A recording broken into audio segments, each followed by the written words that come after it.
नमस्कार दोस्तों, आप देख रहे हैं वंशिका क्राइम स्टोरीज। आज की जो कहानी मैं आपको सुनाने जा रही हूँ, उसके हर शब्द में ऐसा सच छिपा है जो आपकी रूह को हिला कर रख देगा। यकीन मानिए, इस कहानी के आखिरी मोड़ तक पहुँचते पहुँचते आपकी रोंगटे खड़े हो जाएंगे, सांसें रुक जाएंगी और दिल एक बार धड़कना भूल भी सकता है। तो तैयार हो जाइए उस सच्चाई को सुनने के लिए जो जितनी खौफनाक है उतनी ही दिल तोड़ देने वाली भी। कहते हैं ना, सबसे गहरी चोट वही देता है जिसे हम दिल में सबसे गहरा स्थान देते हैं। प्यार का नाम सुनकर आंखें चमक उठती हैं, लेकिन जब वही प्यार एक गलतफहमी में बदल जाए तो जिंदगी भर न मिटने वाला जख्म दे जाता है। ये कहानी सिर्फ एक लड़की की नहीं है, ये कहानी उन सभी दिलों की है जिन्होंने किसी की आंखों में अपने लिए मोहब्बत ढूंढ ली हो, पर सामने वाले ने कभी उन्हें देखा ही नहीं हो। कभी कभी हम जिस इंसान के कदमों की आहट से ही मुस्कुरा देते हैं, वो इंसान बस किसी और मकसद से हमारे आसपास घूम रहा होता है और हमारा दिल खामखा एक सपना बुन लेता है। मैं भी एक ऐसा ही सपना बुन बैठी थी। हर रोज उसे मेरे घर के सामने खड़ा देखकर मैंने समझ लिया था कि शायद उसके दिल में मेरे लिए कुछ है। पर जिंदगी ने उसी दिन मुझे सिखा दिया कि हकीकत हमेशा ख्वाबों जैसी नहीं होती। कभी कभी हम जिसे अपनी मोहब्बत समझ लेते हैं, वो हमको देख भी नहीं रहा होता, बल्कि सिर्फ अपना काम, अपनी ज़रूरत पूरी कर रहा होता है। और जब सच्चाई सामने आती है तो दिल ऐसा टूटता है कि आवाज़ सिर्फ हमें ही सुनाई देती है। ये वही दिन था जिस दिन मेरा भी दिल टूटा था और जिसकी कहानी मैं आज आपको सुनाने वाली हूँ। रोज़ाना की उसकी आदत सी बन गई थी। वो वहाँ आता और घंटों खड़ा रहता। कभी कभी वो मुंह उठाकर मेरे बेडरूम की खिड़की की ओर देख लेता, तो कभी अपने मोबाइल पर लगा रहता। मुझे लगता था कि शायद वो मुझे फ़ोन करने की कोशिश कर रहा है। मैं नहीं जानती थी कि उसके पास मेरा फ़ोन नंबर है भी या नहीं। वो बहुत ही सुंदर सजीला जवान था। मुझे लगता था कि उसका संबंध किसी बहुत अच्छे परिवार से रहा होगा। 10 दिन तक ऐसा ही चलता रहा। मेरी समझ में कुछ नहीं आ रहा था, कुछ भी नहीं। मैं जानना चाहती थी कि आखिर ये मामला क्या है। सच कहूँ तो उसे लेकर मेरे दिल में कुछ भावनाएं उभर रही थीं। मैं मन ही मन सोचती थी कि कहीं मुझे उससे प्यार तो नहीं हो गया है। मेरे दिल से आवाज़ उठती, हाँ, मुझे उससे प्यार हो गया है।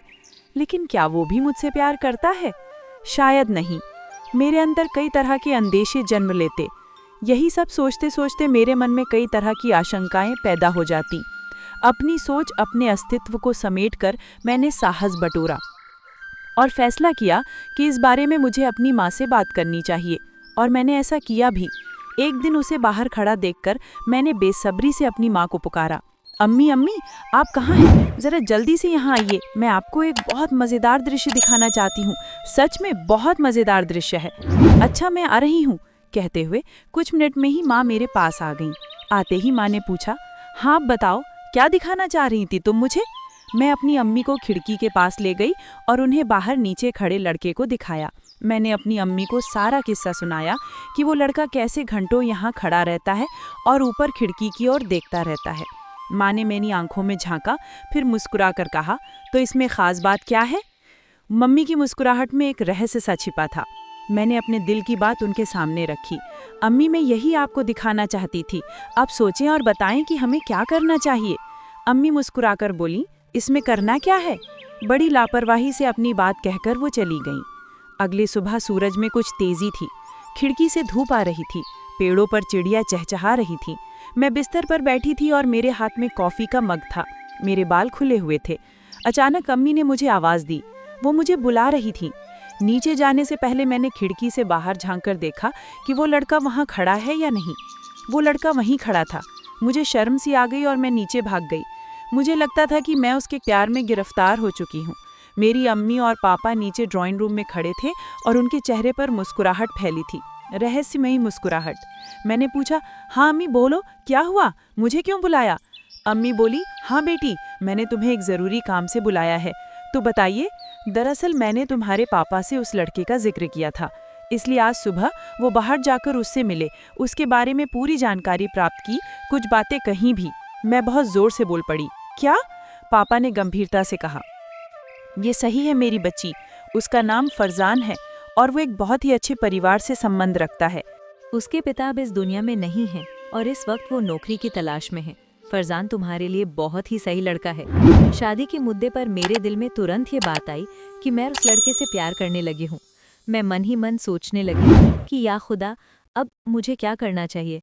मैं बाहर जाकर उसे अंदर बुला लाता हूँ, उसके साथ बैठकर कॉफ़ी पियेंगे, तब बातों बातों में हम उससे अपनी बेटी की शादी के बारे में बात कर लेंगे।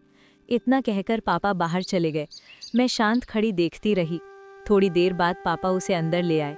उसने हम सबको बड़े अदब के साथ सलाम किया। पापा ने उसे ड्राइंग रूम में बैठाकर अम्मी से कॉफ़ी लाने को कहा। वे दोनों मुस्कुराते हुए बातें कर रहे थे। घर में सेलफोन पर वाईफाई लगा हुआ था। कुछ देर बाद उसके चेहरे पर एक अजीब सा सुकून महसूस होने लगा।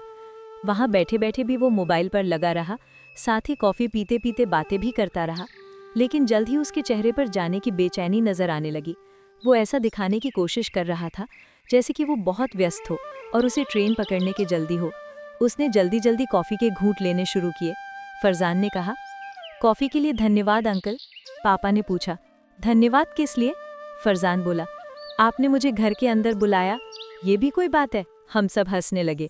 पापा ने अपनी खुशी का इजहार करते हुए पूछा, अच्छा ये बताओ कि हम तुम्हारी अम्मी से इस बारे में बात कर सकते हैं? उसने आश्चर्य से पूछा, किस बारे में? पापा के चेहरे पर कुछ चिंता सी झलकने लगी थी। तुम रोज हमारे घर के सामने आकर खड़े होते हो और लैला को देखते हो, इसलिए। फरजान के हाथ में कॉफ़ी का मग कांपा और उसकी कॉफ़ी छलक पड़ी। वो घबराकर जल्दी से उठ खड़ा हुआ। उसने डरते हुए कहा, नहीं नहीं, प्लीज़ मेरी अम्मी से कुछ मत कहना अंकल। लेकिन क्यों बेटा? वो मुझ पर नाराज़ होंगी। वो क्यों नाराज़ होंगी? उन्हें तो ये सुनकर बहुत खुशी होगी कि उनके बेटे ने शादी के लिए लड़की पसंद कर ली है। फरजान बोला, क्या? पापा ने मेरी ओर इशारा करके कहा, हाँ, क्या तुम्हें मेरी बेटी पसंद नहीं है? मैं लैला की बात कर रहा हूँ, ये मेरी बेटी लैला। क्या मजाक कर रहे हैं अंकल? मैं लैला नाम की किसी लड़की को नहीं जानता, आपकी बेटी को भी नहीं, न ये कि इनका नाम लैला है। इतना सुनते ही पापा भी आश्चर्य से उछल पड़े और बोले, क्या? फरजान ने जोर देकर कहा, हाँ यही सच है, मुझे इस बारे में कुछ पता नहीं है।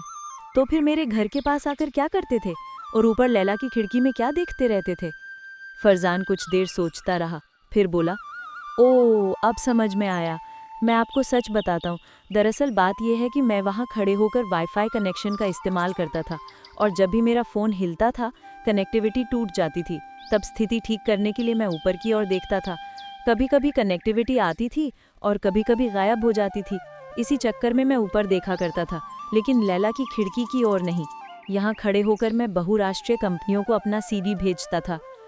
तो फिर मेरे बुलाने पर तुम अंदर क्यों आ गए और यहाँ आकर तुमने धन्यवाद भी किया? मेरे पापा ने एक और सवाल दाग दिया। दरअसल आज मुझे सही तरह से कनेक्टिविटी नहीं मिल रही थी। मैं परेशान था और उसी समय आपने मुझे घर के अंदर आने को कहा तो मुझे बहुत खुशी हुई, क्योंकि यहाँ अंदर मुझे बेहतर कनेक्टिविटी मिल सकती थी। और तुम यहाँ पर बैठकर अपना CV भेजने में व्यस्त थे, क्यों? क्या मैं सही कह रहा हूँ? हाँ। ओह मेरे खुदाया, हम में से हर एक के मुंह से बस यही निकला। इतनी देर में इतने उतार चढ़ाव आ गए थे, हम पता नहीं कहाँ से कहाँ तक की सोचने लगे थे। तो अंकल अब मैं जाऊँ? मेरी अम्मी मेरा इंतज़ार कर रही होंगी। हाँ हाँ बेटा, क्यों नहीं। मैं अभी भी आश्चर्यचकित थी। मुझे बहुत गहरी चोट पहुंची थी। मेरी आंखों से आंसू बहने लगे। मैंने उसे प्यार करना शुरू कर दिया था। मैं सोचती थी कि शायद वो भी मुझसे प्यार करता है, लेकिन वो मेरे लिए नहीं बल्कि केवल वाईफाई कनेक्टिविटी उपयोग करने के लिए मेरी खिड़की के पास आता था। उसकी इस हरकत ने मेरे दिल के टुकड़े कर दिए थे। लगभग 6 महीने बाद एक महिला हमारे घर आई और हमें आश्चर्य में डालते हुए उसने अपना परिचय फरजान की माँ के रूप में दिया। फरजान को एक मल्टीनेशनल कंपनी में अच्छी नौकरी मिल गई थी और वो उस दिन की बात नहीं भूल पाया था। उस दिन जब फरजान चला गया, मेरे हाथ अभी भी कांप रहे थे और आंखों से बहते आंसू रुक ही नहीं रहे थे। मेरे सपने, मेरी उम्मीदें, मेरी सारी मोहब्बत सब एक पल में टूटकर बिखर गई थी। मैं समझ नहीं पा रही थी कि मैं जिस लड़के को दिल से चाहने लगी थी वो मुझे चाहता ही नहीं था। वो तो बस मेरे खिड़की के पास इसलिए आता था क्योंकि वहाँ उसे वाईफाई का नेटवर्क अच्छा मिलता था। बस इतना ही था मैं उसके लिए, एक नेटवर्क का पॉइंट। उसकी ये सच्चाई मेरे दिल को ऐसे चीर गई जैसे कोई कांच के धार सीने में उतर जाए। मैंने सोचा था शायद वो भी मुझे देखता है, शायद उसके दिल में भी कुछ है, पर नहीं। उस दिन किस्मत ने साबित कर दिया कि कभी कभी प्यार एक तरफा नहीं, पूरी तरह से गलतफहमी भी होता है। 6 महीने बाद जब उसकी माँ हमारे घर आई तो मुझे बस इतना ही पता चला कि फरजानन को एक मल्टीनेशनल कंपनी में नौकरी मिल गई है। उसके लिए वो दिन सिर्फ एक गुजरता हुआ पल था, लेकिन मेरे लिए वो दिन आज भी नहीं गुजरा। कभी कभी कुछ लोग हमारी जिंदगी में सिर्फ सिखाने आते हैं कि दिल लगाना आसान है, पर दिल का टूटना बहुत मुश्किल। अगर आपकी जिंदगी में भी कभी ऐसा दर्द आया है तो इस वीडियो को लाइक कीजिए, क्योंकि दर्द बांटने से ही दर्द कम होता है। नीचे कमेंट करके बताइए, क्या कभी आपका दिल भी यूं टूटा है? और ऐसी ही सच्ची दिल छू लेने वाली कहानियों के लिए हमारे चैनल को सब्सक्राइब करना बिल्कुल मत भूलिए, क्योंकि आपकी एक छोटी सी क्लिक हमारी हिम्मत बढ़ा देती है। मिलते हैं अगली कहानी में, तब तक अपना ख्याल रखिए।